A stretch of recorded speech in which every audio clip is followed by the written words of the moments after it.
wiilka waxa weeye cali la yiraahdo runtii waxa weeye hablaha Soomaaliyeed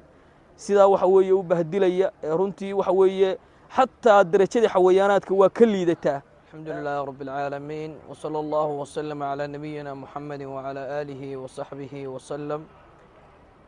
insha Allah walaalayaal waxaan doonayaa inaan kaga hadlo kilibkan yar arrimo waxa weeye muddooyinkii dambe aad waxa weeye u soo noqnoqonayay arrimahaas waxa weeye dhaawacaya diintii islaamka iyo waxa weeye dhaqankeedii suubanaa iyo waxa weeye dhaqankii ay Soomaalidu lahayd ee waxa weeye wanaagsanaa ee waxa weeye ay isku guursan jirtay ama xulashada guurka waxa weeye lagu sameyn jiray runtii inta waxa weeye baraha bulshada isticmaashaa waxay ka warhaysaa in waxa weeye bariyo u dambeeyay koox dhalinyaro ah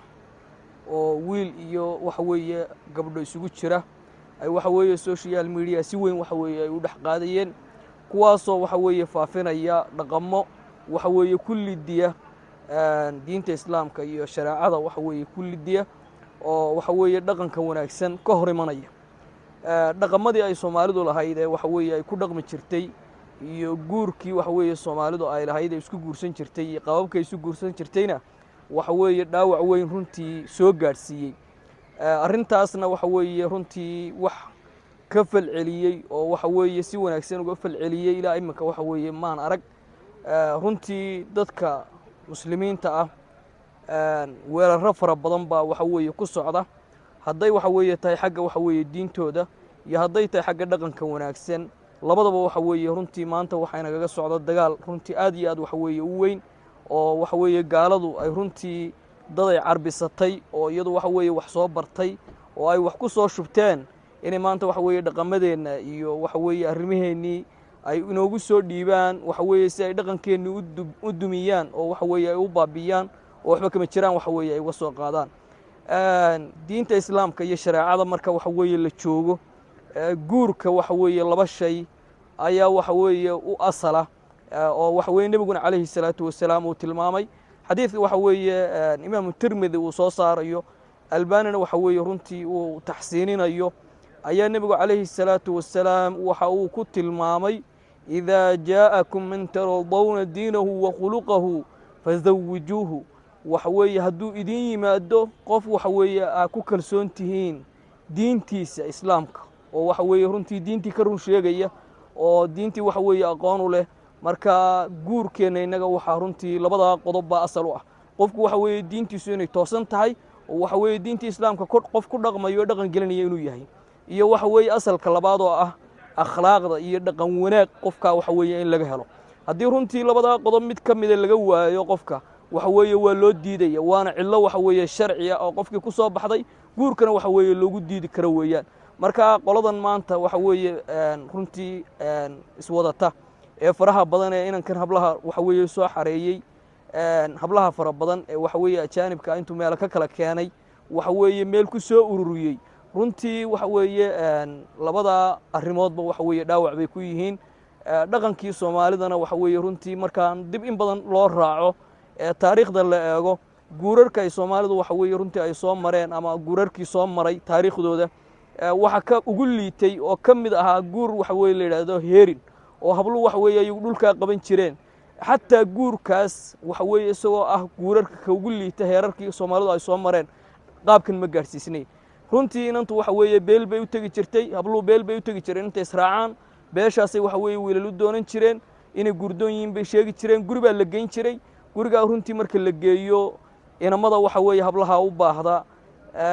lama tusi jirin laakiin kabahooda la tusi jiray sidaan taariikhda waxa weeye ku hayo halka waxa weeye marka laba kabood buu ninkaas qaadanaya wixii uga soo baxa ayuu runtii waxa weeye ku nasiibsanaya marka maanta heerka aynu marayno xataa heerarka hore ee Soomaalida ayaa waxa weeye ka dhaqan wanaagsanaa bulshada waxa weeye Soomaaliyeed maanta waxaan leeyahay waxa lagu soo duulay waxa weeye diintiinii waxa lagu soo duulay waxa weeye dhaqankiinii waxa lagu soo duulay waxa weeye akhlaaqdii dadkani waxa weeye afkaar bay runtii gudbinayaan maanta ma aha waxa weeye arrin ama majaajilo ah arrin ama waxa weeye iska qosala runtii arrintu way ka fogtahay way ka duluc fogtahay dhalinyaradeena maanta soo koraysa dhaqan xumo waxa weeye la tusayo oo loogu baaqayo oo waxa weeye loogu yeedhayo weeyaan in habla qaqaawan waxa weeye la soo fariisiyo nebiguna calayhi salaatu wasalaam waxa uu tilmaamay laba kooxood oo ahlu naarka ka mida nebigu ma arag buu yidhi anugu oo waxa weeyaan wax la midana maan arag waxaa ka mida nisaa'un kaasiyaatun caariyaat dumar waxa weeye waxna gashan qaaqaawanna waana kuwii nebigu calayhi salaatu wasalaam uu tilmaamay maanta waxna waa gashan yihiin waana qaawan yihiin oo dee soomaalidu waa ka dheragsan yihiin oo way arkeen sida ay yihiin dhaqankoodu nebigu calayhi salaatu wasalaam waxa uu leeyahay maa'ilaatun mumiilaat waa dumar leexday oo xaqii iyo diintii iyo dhaqankii wanaagsanaa ka tegay oo ka leexday dadkana waxa weeye way leexinayaanoo dhaqan xumay ugu yeedhayaan waxaanay ka leexinayaan waxa weeye dhaqanka wanaagsan ay ugu yeedhayaan oo ka baabiinayaan ru'uusuhunna ka asnimatu lbukti almaa'ila madaxooda nebigu calayhi salaatu wasalaam waxa aad moodaa buu yidhi sida waxa weeye hasha geela waxa weeye kuruskoodu uu qallooca leeyahay ama hayska waxa loo yaqaano uu leeyahay ayaa madaxooda u egyahay baa nebigu calayhi salaatu wasalaam uu leeyahay markaa nebigu calayhi salaatu wasalaam waxa uu yidhi laa yadkhulna aljanna dumarka noocaasi jannada ma geli doonaan baa nebigu calayhi salaatu wasalaam uu yidhi walaa yajidna riixaha xataa urta jannada waxa weeye ma heli doonaan وإن ريحها لا يوجد من مسيرة كذا وكذا ميل فوق بانا جنada waxa weeye urteeda laga helaa war maanta waxa weeye in lagu faano oo waxa weeye maaragtay lagu dhoola tusto waxa weeye dad qaaqaawan oo waxa weeye hablaheeni waxa loo horseedo oo inan Soomaaliyeed waxa weeye maanta ay jirkeeda sidaa u qaawiso runtii waxa weeye waa liidasho waxa weeye ka weyn ma jirto marka insha Allah baaqa aan dirayo waxa weeyaan ummadda islaamka u diraya waxa weeyaan war dhaqamada noocaas ah in ugu soo badanaya waxa weeye runtii in la iska difaaco oo waxa weeye laga hadlo oo ummadda waxa weeye loo iftiimiyo waxa weeye la tusiyo oo waxa weeye culimaduna waxa weeye ay ka jawaabaan si weyn waxa weeye looga hadlo oo waxa weeye la dhaleeceeyo la fogeeyo ayaynu runtii waxa weeye maanta waxa weeye u baahannahay waxaan insha Allah ku soo ururinayo qolada iyaguna social media waxa weeye isticmaala waxaan leeyahay warnimayo waxii wanaagsan ee khayr waxa weeye idinku jiro faafiya wixii waxa weeye waxyaabaha noocaas maanta runtii social media dadka waxa weeye isticmaala runtii kuwa ugu caansan ayaa maanta iyaguna waxa weeye horkacaya oo faafinaya oo dhaqan xumadii waxa weeye iyaguna soo raraya war walaalayaal idinkana waxaan idin leeyahay Ilaahay subxaanahu wa ta'aala ka cabsada rabbigiin ka baqa waxa weeye dambiga waa la leedihiin oo waxa weeye idinkuna waa keenteen oo waana dhex keenteen ee waxa weeye runtii dib u masaxa baan leeyahay oo waxa weeye wanaagga iyo khayrka waxa weeye faafiya insha Allah waxa weeyaan hablaha Soomaaliyeedna de waxaan leeyahay war maryihiinni waxa weeye ku noqda guryihiinni waxa weeye ku laabta cisigii iyo sharaftii waxa weeye Soomaalinimo iyo islaamnimo ay lahaydeen waxa weeye dib u hagaajiya insha Allah kooxda waxa weeye dhalinyarada ana waxaan ugu nasteexaynaya wiilka waxa weeye Cali la yiraahdo runtii waxa weeye hablaha Soomaaliyeed sida waxa weeye u bahdilaya runtii waxa weeye xataa darajada xawayaanaadka waa ka liidataa Soomaalidu waqtiyadii hore waxa jiri jiray nin waxa weeyaan runtii darajadiisu ay ragga ka hooseysay ninka waxa la yeeran jiray waxa weeyaan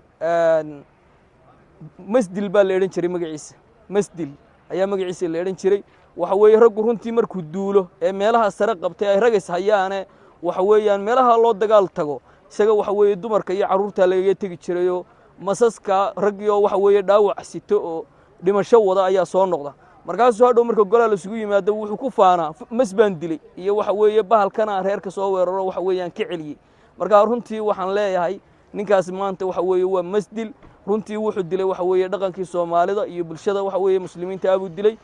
waxaan ugu nasteexaynaya waxa weeye runtii arinta inuu ka noqdo oo ka toobad keeno wa akhru dacwaana alxamdulillahi rabbil caalamiin wa sallallahu alayhi wa sallam ala nabiyina Muhammad